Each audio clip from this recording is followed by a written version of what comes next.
Bonjour à tous, bienvenue sur la chaîne Déclic Trading. Nous sommes le vendredi 22 mai. Voici maintenant un mois que je vous partage mes 20 ans d'expérience tous les matins sur l'ensemble des classes d'actifs des marchés financiers, à savoir les indices, le forex, le gold, le pétrole, en passant par les cryptos, puisque de toute façon, on peut trader l'ensemble des classes d'actifs de la même façon. Et en plus, moi, j'aime bien, personnellement, trouver des corrélations dans mes interventions dans la journée, dans l'ensemble des différentes classes d'actifs. Alors, on va démarrer ce vendredi. C'est un mois de partage d'analyse par une fête, le Dow Jones qui a enfin battu son record historique. Et je vous le dis quasiment depuis mes premières vidéos, le Dow Jones était le retardataire. Et ça y est, c'est parti.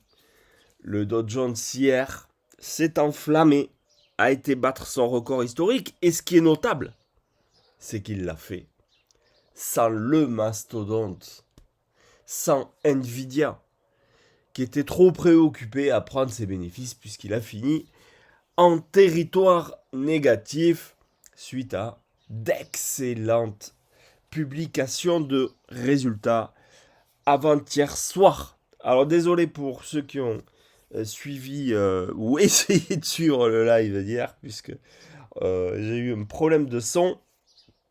Donc ça devrait mieux se passer aujourd'hui. Allez, c'est parti, on démarre avec le Dow Jones. Et je vous le disais, alors là vous avez le Dow Jones en point de vue hebdomadaire. Vous voyez, il évolue dans un canal haussier de très très très long terme. Très très très long terme. Et on voit qu'on a encore de la marge pour arriver sur ce haut de canal. Je crois qu'on a à peu près 1000 points encore. Voilà, avant de d'arriver sur une zone qui pourrait faire office de résistance. Donc on ne vend pas un plus haut historique. On achète les replis. Voilà. Ça y est, c'est parti. Et on va se mettre en 4 heures hein, pour prendre un peu de recul sur tout ça. Et on va pouvoir enlever quelques traits. Vous avez vu, hein, on a végété. Oui, ben oui, depuis le 17 avril, en fait, on végète là-dedans. Voilà, je vous ai dit, j'ai fait ma première vidéo le 21 avril. Donc depuis, on est vraiment dans ce range avec des difficultés pour s'en sortir, alors que parallèlement, on avait un Nasdaq qui montait au ciel. Mais ça y est, on s'est affranchi donc de ce niveau en clôture. Donc si jamais il y avait pullback dessus, évidemment, ce serait une opportunité pour se positionner à la hausse et viser, voilà, on va viser ce haut de canal dans un premier temps. Allez, on continue nos analyses et on part direction le Nasdaq. Là aussi, on va faire un peu de ménage. Alors, le Nasdaq. Euh, non, je vous disais hier, hein, le Nasdaq, je suis reparti, mais je vous le disais, vous l'avez peut-être pas entendu d'ailleurs. Je suis reparti à l'achat hier, puisque... Ah, je vais vous expliquer exactement. Comme la vidéo d'hier a été un peu tronquée, je vais essayer de vous expliquer bien les choses. Donc, vous voyez que on a fait une belle bougie, ça c'était mardi. Et cette bougie, la force de cette bougie, en approchant la MM20 très haussière, elle donnait la puissance pour repartir à la hausse, en fait. Et en fait, en début de semaine, j'étais plutôt vendeur et j'ai arrêté de vendre quand on a cassé. Vous voyez, ici, on avait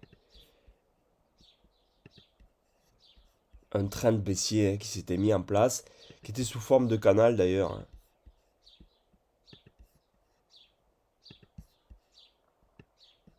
On avait un truc comme ça qui s'était mis en place.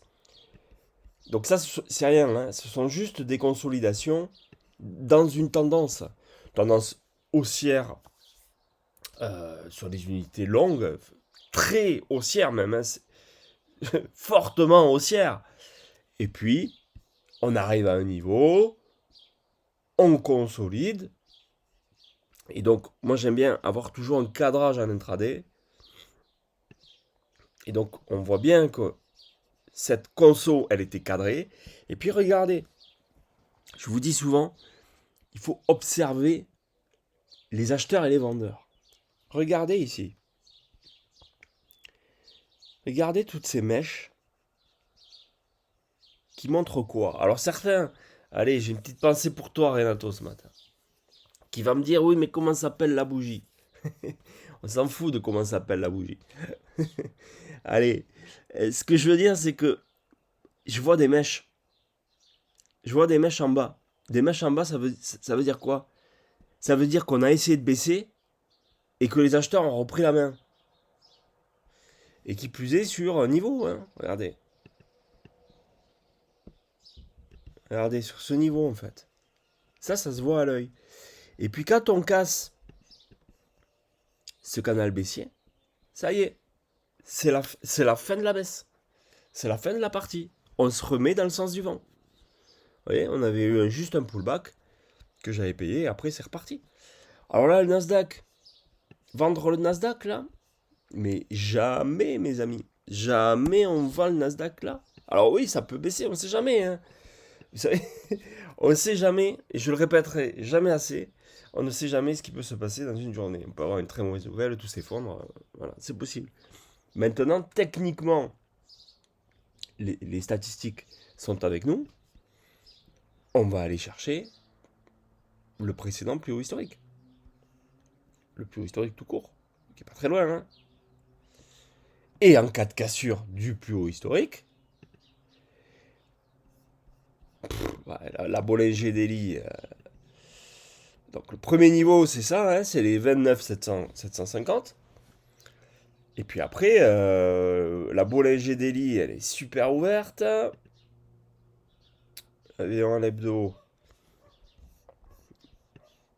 on est en train de l'éclater, je pense, hein. Ouais, en hebdo, on l'éclate, donc on n'a pas forcément plus de marge. Donc mon repère, c'est ça. Repère, c'est plus haut historique pour le Nasdaq. Et on observe ce qui se passe sur le plus haut historique. Mais on paye les replis sur les unités courtes. Là, je vais mettre en 4 heures, voyons. Pour le moment, on est soutenu par la MM7 4 heures. Donc, s'il y a un petit repli par là, c'est peut-être l'occasion. Vous voyez, il y a point pivot plus MM7 dans cette zone. Si on a un petit repli par là, c'est top. Je paye pour aller chercher cette zone en intraday. Voilà. S&P 500. Même chose. Même graphe. Target. Vous voyez, alors j'ajuste. Vous voyez, quand j'ai les points pivots, là je vois que R2 c'est là. Donc, et que moi, à l'œil, j'ai tracé déjà une résistance en jaune. Je l'ajuste sur le point pivot. Ça sera plus juste. Ça me fait une vraie convergence. Le plus haut historique, 7732. 7532, pardon, pour le S&P 500. Premier objectif. Même combat. 6 replis par ici. Je paye. Et on vise ici. A contrario, arrivé ici, les vendeurs peuvent tenter quelque chose. Voilà. J'ai bien dit peuvent tenter. Moi, je me mets toujours dans le sens du vent. Enfin, toujours, non, pas toujours. Mais je conseille, en tout cas, de se mettre dans le sens du vent. Tenter des ventes, c'est s'exposer, c'est risquer le fait que on peut aller à l'étage supérieur. Parce que là aussi, ouais, d'un point de vue daily, hein, il y a de la place. Weekly, pas forcément, mais daily, il y a la place. Bon. Wait and see. Je vais vous dire, arrivez là, vous avez fait votre journée déjà. Pas besoin d'aller chercher plus. Je vais vous montrer le Russell. Ça, c'est mon petit chouchou de ces derniers jours. C'est mon petit chouchou des derniers jours. Regardez pourquoi j'ai sorti la ligne horizontale. Voilà, elle était là. Regardez comment. Regardez, si j'enlève les indicateurs, regardez la propreté du graphique. Moi, je rajoute les indicateurs, mais dites-vous bien que mon œil fait le distinguo. C'est-à-dire que ce qu'il regarde en premier, c'est les supports et résistances naturelles. C'est ce que tout le monde peut voir. Les indicateurs, je les rajoute après et je les regarde pas tous. Je les regarde que quand ils ont quelque chose à me dire, que quand ils vont m'apporter une confirmation ou au contraire une infirmation ou un doute, vous voyez. Mais ça suffit pour trader. Regardez, graphe daily du Russell, on voit bien que ici ça fait office de résistance en janvier 2026. On casse cette résistance là le 17 avril. On vient se poser sur ce qui était une résistance et qui donc devient support. Le 30 avril, on le teste. On repart, on va chercher les plus hauts. Encore. On va encore chercher les plus hauts. Et puis, on revient là, le 19 mai. Là, j'avais guetté évidemment la réaction. La réaction qui est positive sur cette zone. Et on repart à la hausse de plus belle. C'est magnifique. Ça, c'est du daily. Si on se met en weekly, regardez. Regardez. Le Russell, c'est les petites et moyennes capitalisations américaines. C'est 2000 valeurs. Et le Russell, ça, c'est c'est la météo du risk on ou risk off.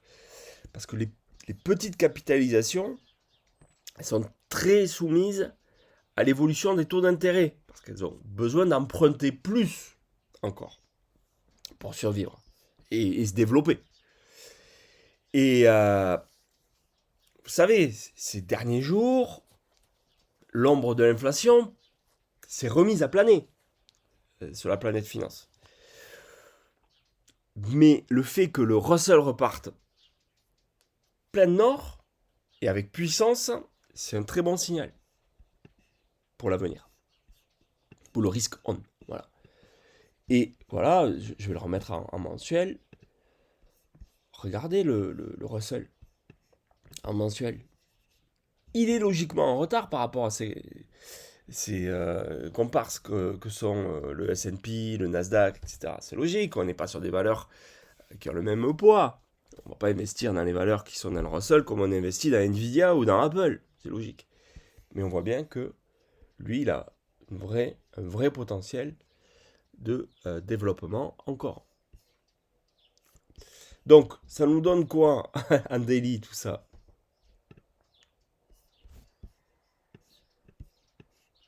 Bon, ben, plus haut historique, hein? Plus haut historique en ligne de mire. Voilà, allez, il y a la Bollinger, on va dire cette zone. Voilà, c'est cette zone qu'il faut surveiller. Vers les 2009. On paye les replis jusqu'à 2009. Voilà, on est tranquille. Arrivé à 2009, je sais pas. On verra, comme les autres. Vous savez, on est vendredi. Vendredi, là, je me suis fait avoir de nombreux vendredis dans ma vie. Hein, je vous le garantis. Parce que le vendredi est très piégeux. Pour plusieurs raisons, dont une fondamentale, c'est que après 18h, franchement, les opérateurs ont tendance à se barrer en week-end. Ils ont bien raison d'ailleurs. C'est ce que tout le monde devrait faire. Trader un vendredi soir, je vous le déconseille. Et très peu de volume. Et donc des fois, on voit des trucs techniques qui finalement ne se réalisent que le lundi. Et vous pouvez avoir des fois des vendredis où ça va monter. Vous savez, mais gentiment, hein, sans trop de force ni puissance. Et ça monte. Et ça s'arrête pas. Et ça finit au plus haut. Et à contrario, des vendredis où vous allez arriver là sur la résistance. Et après, il n'y a plus de jus. Il n'y a plus du tout de jus. et il ne se passe plus rien. Voilà. Donc ça sert à rien d'espérer d'attendre 2 heures, 3 heures, 4 heures devant vos graphes. Voilà, on a un bel objectif en intraday, et puis après, protégez vos positions, et puis après, faites gaffe, parce que le week-end, tout peut se passer. Hein. On peut avoir tonton Donald qui pète les plombs, et qui rase l'Iran pendant le week-end. Non. C'est pas le scénario auquel je crois, et tant mieux d'ailleurs. Mais on peut avoir des mauvaises nouvelles qui tombent le week-end, donc il faut toujours faire très attention. Allez, on part sur le dollar index. Alors lui, il bluffe. Il bluffe. Non, mais en tout cas, voilà, les analyses sont millimétrées, encore une fois. Hein. C'est pas des analyses que je fais au hasard, vous le voyez bien. Je vais me mettre en 4 heures. Vous voyez bien qu'il y a un peu de métier. Et vous voyez bien surtout qu'on évolue toujours dans ce range. Quand je dis que le dollar bluffe, c'est qu'on a des indices qui repartent plein nord et qu'on a un dollar qui finalement reste assez stationnaire. Mais, bon, malheureusement, vous n'aviez pas pu écouter hier. Mais je vous disais que le dollar index, hier, il était supporté par sa MM7 daily haussière. Et que, voilà, je n'attendais pas une cassure de celle-ci. Et que j'attendais donc plutôt un range, ce qui s'est produit. Aujourd'hui, on a toujours cette MM7 daily sous les pieds. Et j'avoue que pour aujourd'hui, je crains qu'on ait la même chose avec des achats plutôt par ici. Alors, je garde la résistance. Je la mets pas ici, je la mets pas sur les 99,20. Pourtant, aujourd'hui, la véritable résistance, elle est sur les 99,20. C'est que le gap laissé ouvert, je sais plus quand, il y a quelques semaines, est à ce niveau-là. Pour moi, c'est vraiment les 99,30. C'est vraiment mon repère, puisque, je veux dire, tant qu'à aller en haut, pourquoi pas aller fermer les gaps. Et il faudra peut-être aller fermer le gap avant de rebaisser. Bon, j'en sais rien. Je sais pas. Mais mon repère est là. Mais la résistance en intraday, c'est vrai qu'elle est ici. Après, il n'y a pas une grosse différence. Hein. Ok. Je pense que le dollar va corriger. C'est mon scénario. Mais peut-être pas aujourd'hui. Voilà. Donc pour le moment, on suit ce range. Tant qu'on est dans ce range, ça sert à rien d'aller chercher autre chose. Et on a la MM50 4 heures, ça c'est un bon soutien qui arrive par ici. Ouais, franchement, c'est plutôt un niveau qui se paye en intraday, vous voyez. Et, vous voyez, ça, c'est comme ça que je regarde les convergences. Je vais être un peu long aujourd'hui, je suis désolé. Mais ceux qui aiment apprendre, au moins je vous en donne un maximum. Si les indices arrivent sur leur plus haut historique, les niveaux qu'on a vus tout à l'heure, et que le dollar est là, bah, je vais peut-être me dire, bon, je vais pas aller chercher plus haut pour les indices, et je vais peut-être payer le dollar pour revenir sur le haut de range. Et si le dollar revient sur le haut de range, ça m'étonnerait que les indices trouvent la force pour aller encore plus haut. Voilà, c'est ça mon raisonnement général. A contrario, c'est l'inverse. On a un dollar qui se situe là avec des indices, qui sont sur les plus hauts. Là, je me dis, si le dollar se met à reflux en plus sur résistance, gros potentiel d'explosion des plus hauts historiques pour les indices. Allez, on continue avec le gold. Le gold qui est en souffrance. Il est en souffrance pourquoi? Il est en souffrance parce que, vous allez voir techniquement, déjà, et puis vous avez ce dollar qui reste fort. Et puis des taux qui restent forts aussi. Donc ça, le gold n'apprécie pas vraiment. Mais il se comporte quand même comme un actif risqué, le gold. Donc, j'ai plutôt quand même envie de payer le gold que de le vendre, actuellement. Alors, là, nous sommes d'un point de vue 4 heures. Et on voit que on peut tracer comme un biseau. Un biseau 4 heures pour le moment. C'est le gold. Donc, oui, les zones idéales pour payer le gold, c'est plutôt par ici. Les 4465 pour le moment. Je vous rappelle qu'en cas de cassure de ces 4465, on irait assez rapidement sur les 4375. Bon, ça me paraît un peu bas tout ça. Dans ce contexte, pour qu'on aille chuter comme ça, je crois que maintenant, il faudrait qu'on ait avec nous une correction des indices. Une correction un peu plus marquée. Qu'est-ce qui a empêché le gold hier? Je vous le disais aussi dans la vidéo, c'est la MM7 Daily, baissière. Vous voyez bien que hier, cette MM7 Daily, on l'a prise en pleine tête et on a reflué comme anticipé.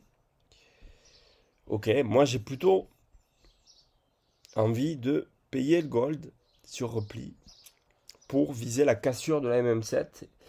Et ça, c'est valable sur l'ensemble des paires de Forex. On pourrait le constater, qui ont quasiment toutes les MM7 Daily en résistance. Donc maintenant, il faudra une cassure de cette MM7 Daily pour aller chercher les plus hauts. Et là, on irait chercher quoi? Assez naturellement, la MM20. Et en plus, c'est le haut de biseau. Voilà. Vers les 4620. Si on se met en 4 heures, j'ai vu quelque chose. Ouais, j'ai vu quelque chose.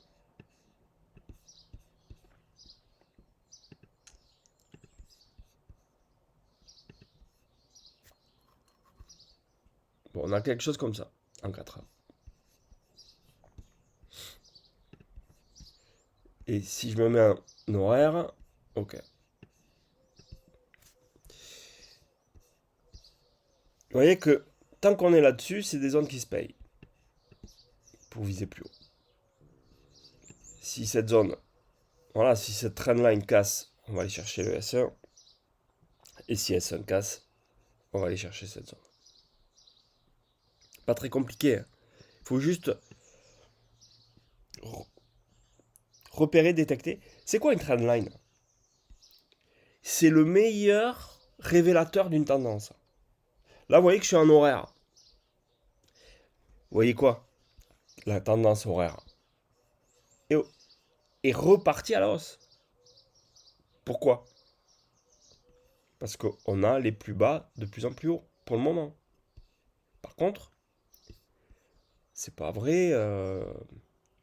C'est vrai en 4 heures aussi. Par contre, là maintenant, il va falloir un plus haut. Vous voyez? Parce que si on a des plus bas de plus en plus bas, comme on voit en horaire là, les plus hauts, pardon, de plus en plus bas, on est dans un triangle de conso. Et dans ces cas-là, vous faites ça. Et vous attendez la sortie.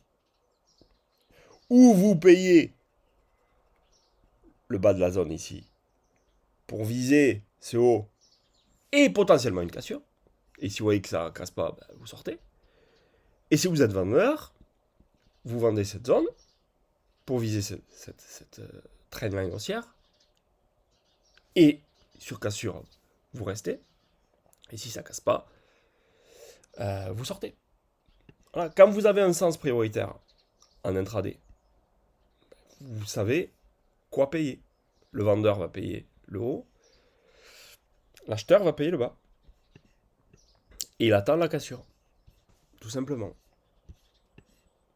Pas très compliqué, hein?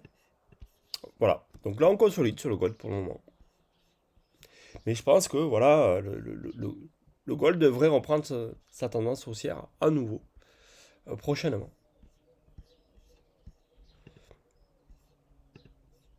N'hésitez pas en tout cas, si vous avez des questions, commentaires, des remarques, allez-y. Je ne serai pas très dispo aujourd'hui, voire pas du tout même.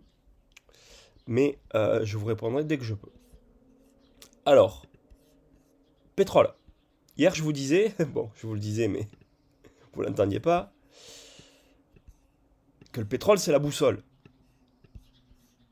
S'il y a un élément à observer, c'est le pétrole. Pourquoi? Parce que c'est, franchement, vous regardez, dès que le pétrole monte, les indices baissent. Dès que le pétrole baisse, les indices montent. C'est automatique. Pas besoin de se prendre la tête. Et je vous disais, voilà comment on trade le pétrole pour le moment. Et hier, c'est exactement ce qui s'est passé. On a évolué dans le triangle. Est-ce qu'on peut dire qu'on a cassé le triangle par le bas? À ce stade, je ne le dis pas. Je ne le dis pas. On n'anticipe pas une bougie qui n'est pas clôturée. Donc, inutile de vous dire que l'on a cassé. On peut très bien réintégrer et d'ailleurs, elle est cassée par le haut ce soir. Bon. Ce qui est sûr, c'est que si on valide une cassure par le bas, scénario très positif des indices va se dérouler et on aura une détente sur le dollar. A contrario, si on réintègre et qu'on va chercher le plus haut, vous allez voir l'inverse. Le dollar va monter et les indices qui vont avoir tendance à se replier. Voilà. Bon, ça ne sert à rien d'en dire plus. On vogue au rythme des tweets de Tonton Donald. Donc, allez, on continue avec le Bitcoin. Allez, le Bitcoin, on va rajouter les indicateurs, même si là, on voit qu'on est dans un range à 4 heures sans problème. Hein. Allez, en daily. Qu'est-ce que je vous disais hier? Je vous disais qu'on avait la MM7 daily en pleine tête et que en première instance, la MM7 daily, on la casse pas comme ça. Elle était très baissière. Hier, il y avait de fortes probabilités pour qu'on ne la casse pas. Et effectivement, on a essayé et on a eu un gros rejet qui est redescendu, ce que je vous disais, de payer à l'approche de la MM50 daily, ce que l'on fait déjà depuis le début de la semaine. Bon, aujourd'hui, peut-être ce sera le même combat, c'est-à-dire qu'on peut encore avoir un rejet puisqu'on n'a pas cassé en clôture. On peut encore avoir un rejet, ça sera encore l'opportunité pour payer et viser une cassure enfin de cette MM7 daily qui donnera le signal pour aller chercher la MM20, puis la MM200 et enfin la cassure et enfin le mur, etc., etc. On n'en est pas encore là. Contrario, hein, si on venait à casser ce niveau par le bas, ces 76 000, ce serait assez négatif pour les prochaines heures et les prochains jours. Voilà où nous en sommes sur les marchés. Donc on est plutôt risk on, on est plutôt dans une idée de range sur le dollar, à moins qu'on ait une nouvelle qui tombe. On a un pétrole qui est dans un triangle de consolidation. On va essayer d'aller chercher les plus hauts historiques sur les indices. Et puis surtout, on va essayer, et ça, on va pas essayer, on va le faire. On va passer un excellent week-end. Je vous souhaite une super journée à tous. Allez, salut!